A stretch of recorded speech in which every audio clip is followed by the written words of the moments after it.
Hello everyone, my name is Kathy C. Patterson, in case we haven't met. You know, in today's world, there are so many calamities and adversities and challenges which are happening. One of the things though I think that we have become numb to is the fact that there are so many people, whether it be mental illness or whatever it is, they're poor, they're living on the streets, they're homeless.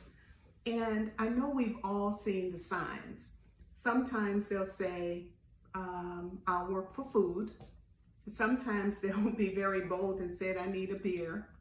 One time when we were in Chicago on vacation and we were walking down Miracle Mile, never forget it, and there was a man who was walking, he was panhandling, but his thing was, can you spare me 30 cents? That became an inside joke with our family for a long time. But as I was coming home the other day, there was something that really struck me.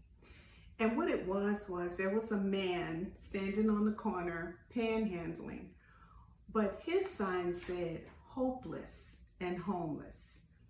And that really hit me, because I'm thinking, when you are hopeless, that means that you can't appreciate life and the things that God has given to us.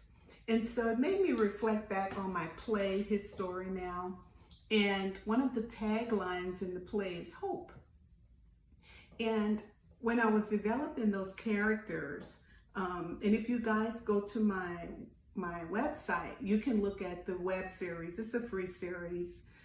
And I did it in terms of a backstory, so you could understand a little bit more about the characters in case you decide to view the play. But Jan had hope. When she married Graham, she was coming from Rodney, who died, but her hope was dashed. And then you had T-Jack. I'll never forget, as I was developing his character, he said, I'm running, I'm looking, I'm seeking, and I just don't feel like I have any more hope. And then there was the disruptor in the men's group. And his point was, why? I mean, I thought that if I would work, I would be okay, but it's not happening for me. And then Graham, after all the things he did, he was still hopeful that Jan would take him back. So I'm saying all of that to say this. When you think about hope, you think about the fact that, and I wrote it in my book, faith, an entry called Faith. It is our faith that undergirds our hope. So when you lose faith, you lose hope. And that's the most unfortunate part of humanity, that so many people are walking around without hope.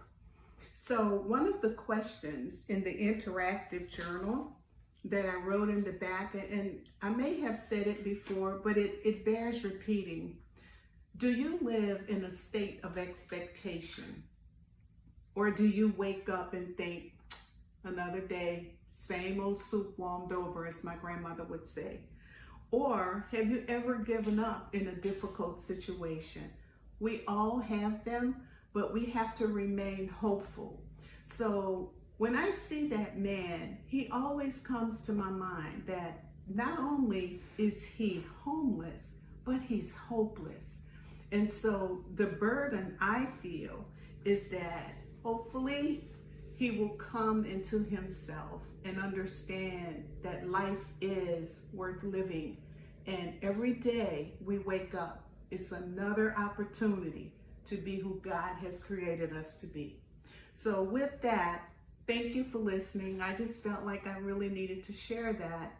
And this again is the book, Thoughts to Ponder, Discovering Your Authentic Self.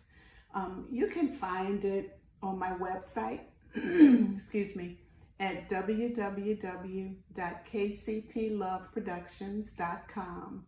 It's also available through Amazon, Barnes & Noble, BookBaby.com, who is the publisher. It's all over. But anyway, I hope you do get an opportunity to see it. Visit my website. You can learn a little bit more about who I am. There are those people who have sent me messages asking me to tell them a little bit more about what I do. And so I always direct them to the website, because that way you get more of an opportunity to see the kinds of projects that I'm interested in. So anyway, I want you to have a wonderfully glorious day, and God bless.